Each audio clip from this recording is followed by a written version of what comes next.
It's time for To the Max Sports, where we talk about sports. They're just two guys, Max and Drew, in a bar talking all things sports. Well, without the bar. And the beer. Wait, why aren't we in the bar? Hello, and welcome to the Max Sports. You all know what time it is. It's time for To the Max Sports. How you doing today, Brother Bob? I'm doing pretty good. We had a cold front run through. That ended quickly. It's up to, oh my God, 100 degrees again, but it was nice while it lasted. If anyone's curious, we talk sports and streaks. San Antonio set the record. I think they broke the 1962 record of consecutive 100-degree days. I think we went 26 in a row. That's like, there are records you don't want to break. That's one of them. Like the record for most consecutive Super Bowls lost for the Bills. That's another Vikings. one. Yeah. Well, that wasn't consecutive, but yeah, there's a record you don't want to have. My Bengals have got 2 Super Bowls they've lost, so 3 now. So they're getting up there with They're getting up there, the but rank and file of teams that have lost Super Bowls. But the Bills were the worst. Possibly the best team of the 90s that lost 4 consecutive. Was it 4? It was 4 consecutive, and that's kind of the thing that everyone, if you're casual and you're a jerk, you look at that streak and you go, oh my God, what a bunch of failures. Dude, I actually put the Bills out there as one of the greatest football teams over a period of time ever. That is an accomplishment to get there 4 years in a row. 4 years in a row is absolutely amazing. But if you talk about the best teams, you're going to go to the 70s Pittsburgh Steelers. You're going to go to the Dallas Cowboys of the 90s, teams that won the Super Bowl. And it's kind of a shame because for all intents and purposes, getting to the Super Bowl 4 years in a row is pretty much impossible. And I would say in this day and age now, it probably will never happen. I mean, the Chiefs have come close. They've come close. I mean, they're playing in a whole bunch of streaky AFC Conference Championship games, but they are getting snake bit here and there. So yeah, I mean, at the end of the day, just to stay healthy. And, it's funny, I was going to talk about this later, but since we're on the subject of streaks, I saw another Cowboy got arrested. I can't remember his name. I think he's just one of their rank and file guys. But this is kind of interesting, Brother Bob, and I want you to tell me, if you had to guess, which NFL teams have had the most players arrested since the year 2000, what team would immediately probably pop up in your head?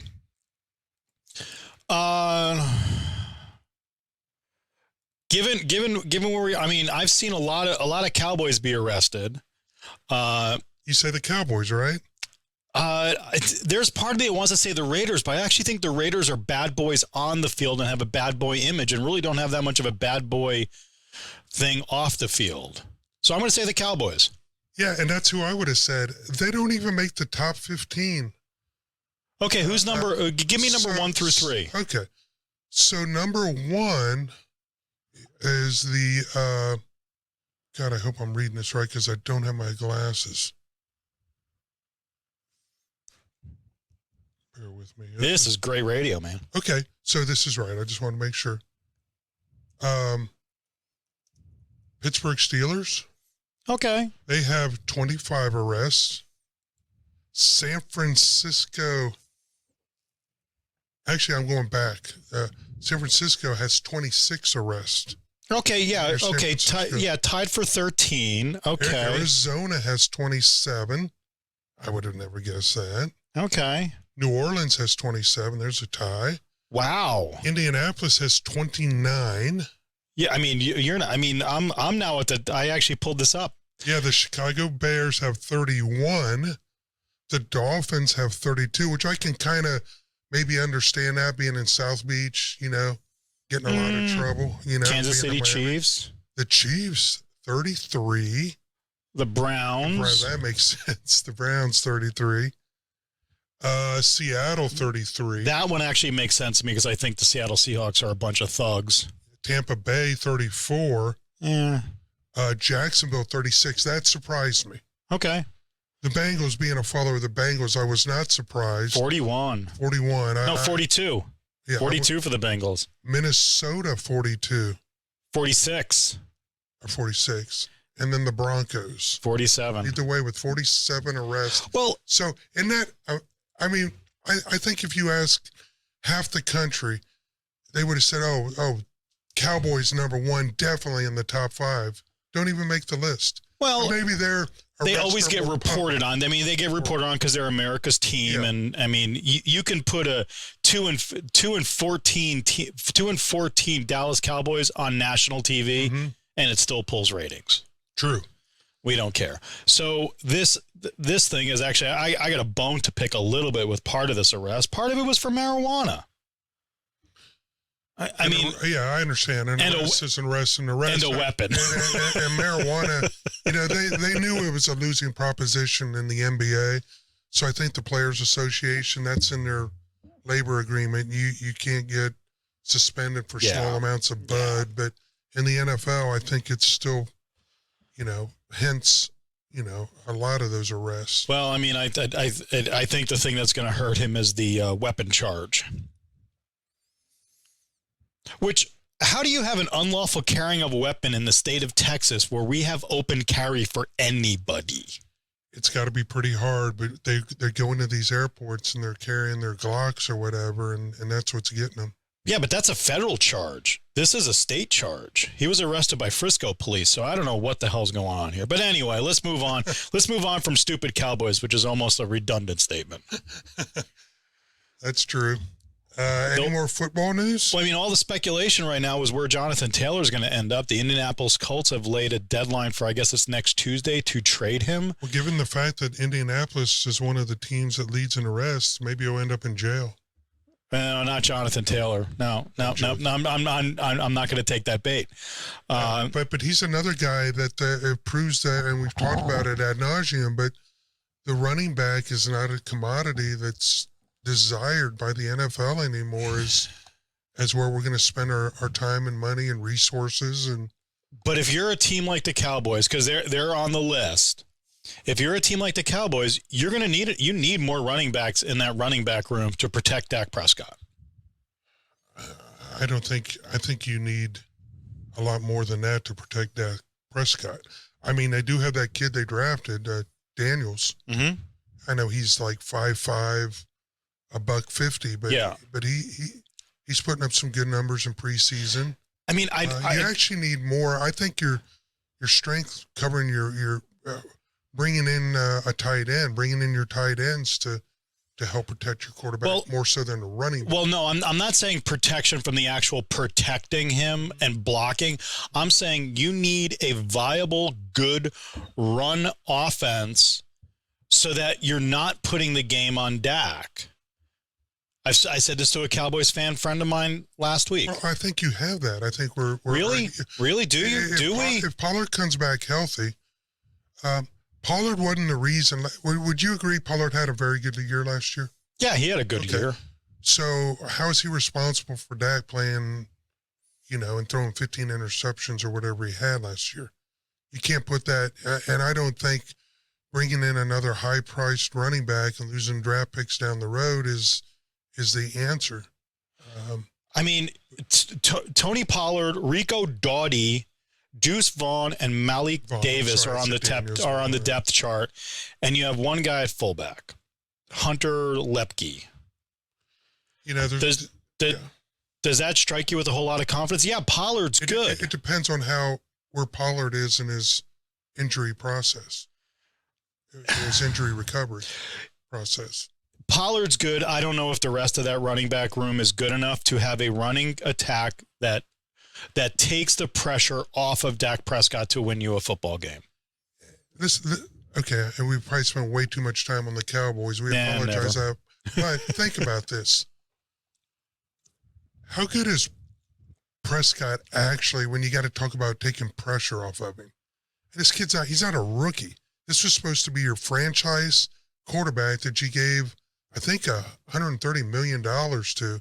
So you know what? Step up to the big boy plate, Dak. learn to read defenses, learn how to check off, and get it done.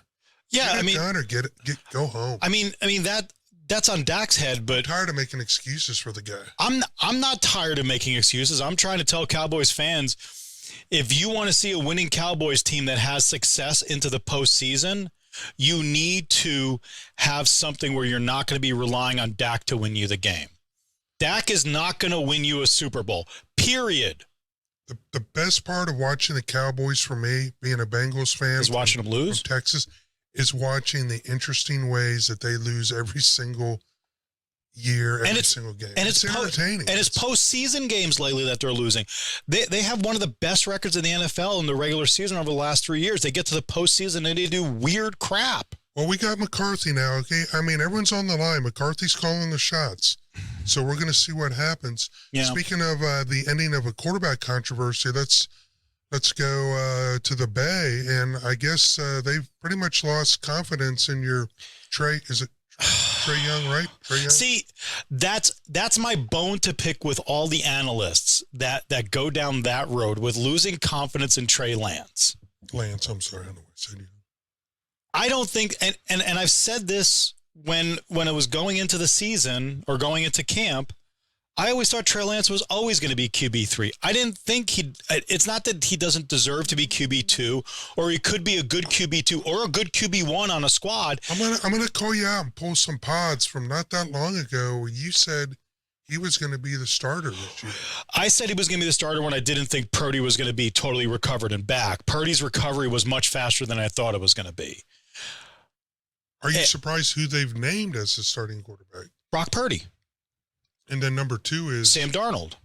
I am not surprised at all. Am I reading somewhere where they named Darnold the starter? No. Yeah. Oh, that's right. He got number 2. He's right. QB2. Yeah. I am not surprised at all. No, I mean Purdy has earned the right to lose it.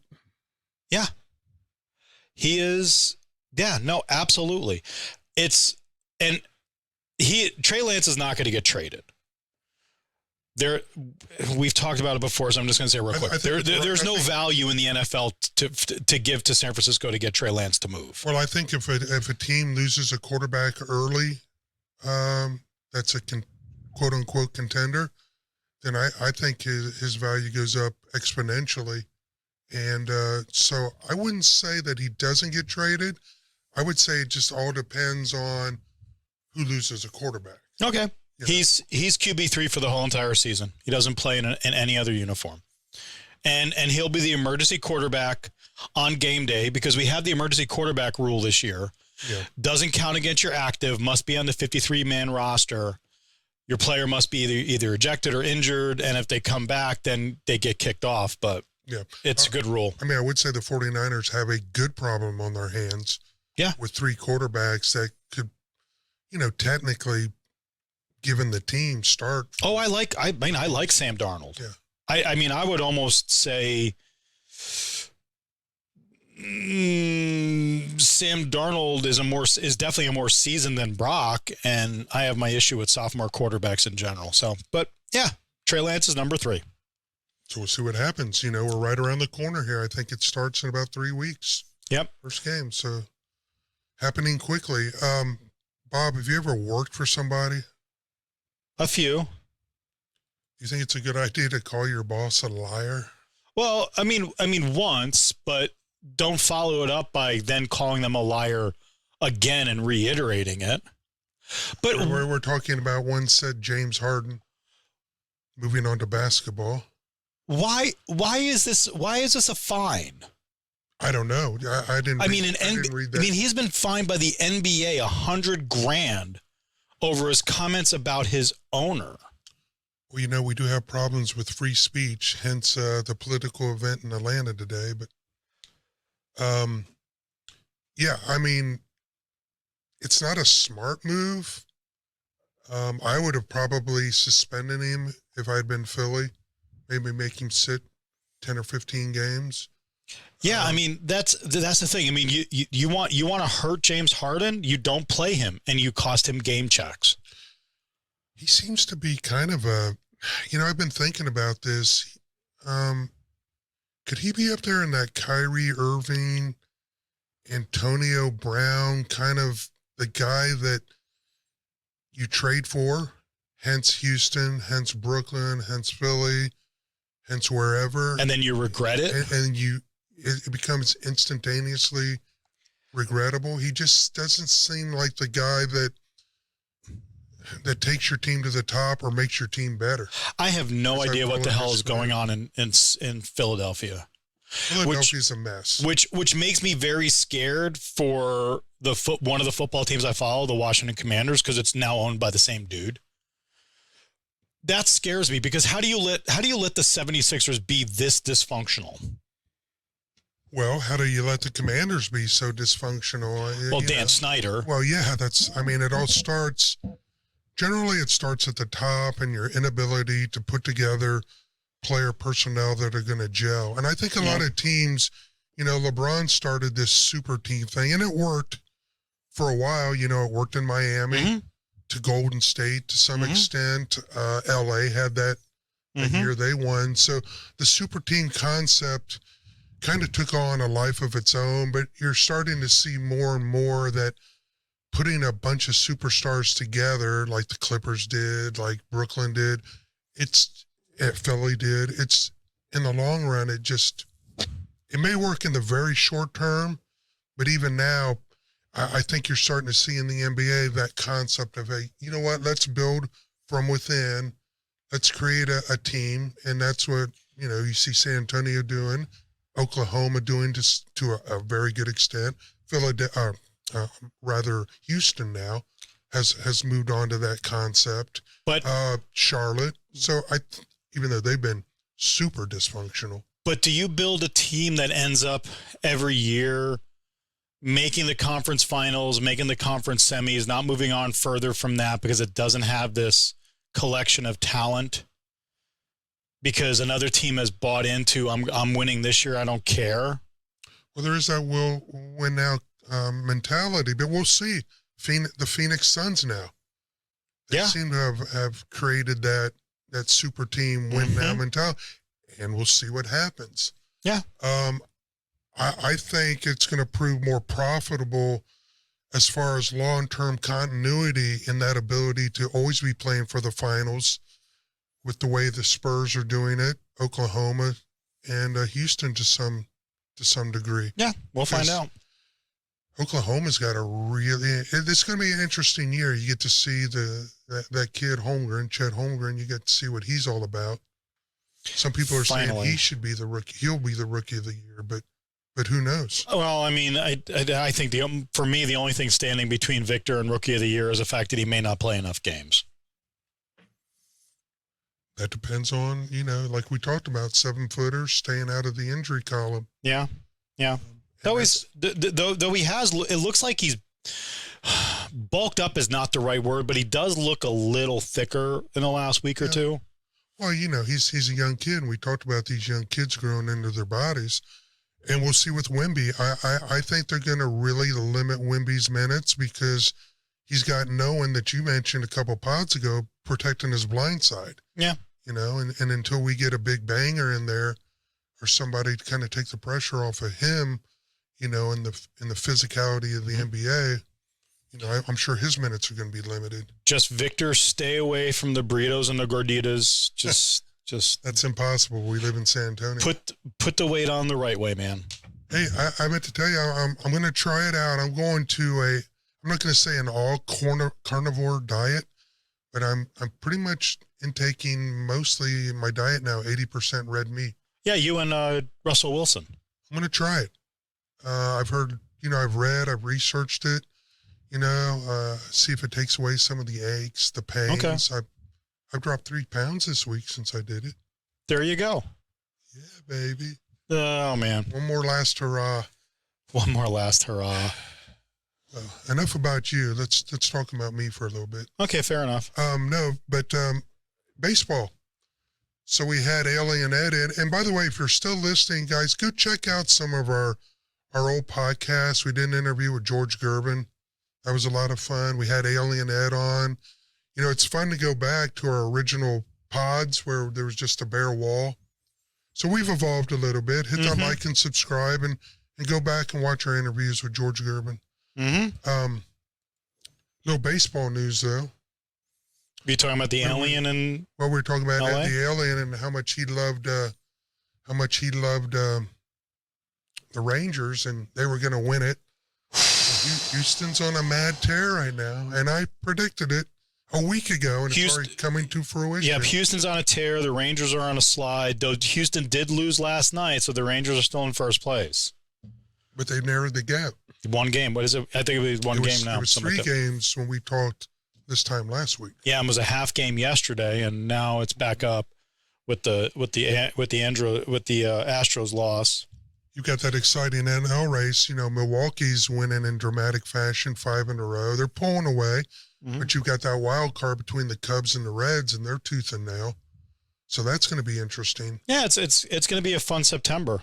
One of the players I'm really fascinated with, though, and of course, if he was playing for the Yankees or the Dodgers, it would just be 24/7 news. But this Ellie De La Cruz for the Reds, this guy is just putting up absolute crazy numbers. Had an inside the park home run the other day for his second inside the park home run this season. I think the leader in the the modern era is Mookie Wilson, I believe, had 15, and he had like a 17, 18-year career. This kid's got 2 already. Would have had a third, but there was an error in the same game. It was a long triple, but he made it home that game. Rounded third, error, scored again for another run. Two technically inside the park home runs. Would have given him 3. He's got 2 this year. This kid's got, if I can remember the stat, only Barry Bonds has over 10 home runs and 20 stolen bases in his rookie year. He's already done that. So he's just putting up, had 6 RBIs the other day in one game. Okay. Which no Red has done in 30 or 40 years. And this is all his rookie year. So he's a fun kid to watch. But yeah, we're starting to heat up in the baseball season now. Yep, right as we roll into week 0 of college football. Yeah. Navy and Notre Dame playing in Dublin to start off the season. Bunch of stupid other games in week 0 and a bunch of other stupid games in week 1, ending with a ranked matchup. I believe it's on Labor Day, and that's the only game between 2 ranked teams. I hate to say it, being a lifelong Buckeye fan, but I think Michigan looks pretty tough, despite the fact you got a cheating head coach who's doing the self-imposed 3-game suspension. No. He didn't cheat. He just lied about what he did. You ain't trying if you ain't cheating. That whole we're gonna suspend our coach for 3 games, so you don't come back and get us harder, even though you wanted a 4-game that you pulled back on, and it's not even a suspension. It's kind of like we're gonna give you Saturday off because he's gonna coach Sunday through Friday.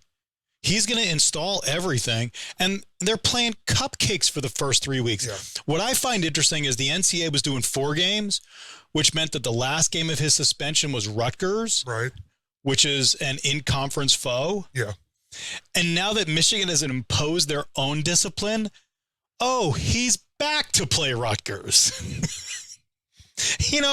College football, just stop your bullshit rules, your bullshit recruiting violations, your bullshit you can't do this, your bullshit you can't do that, and just lean into the fact that you're semi-professional football and just go from there. Well, as much as I hate to say it, I think they'll be playing for the national championship this year. You got that stud quarterback, you're getting their running back. Yeah. Still solid on defense, so they're going to be tough. And Ohio State, what scares me about them right now is they haven't determined who their quarterback is.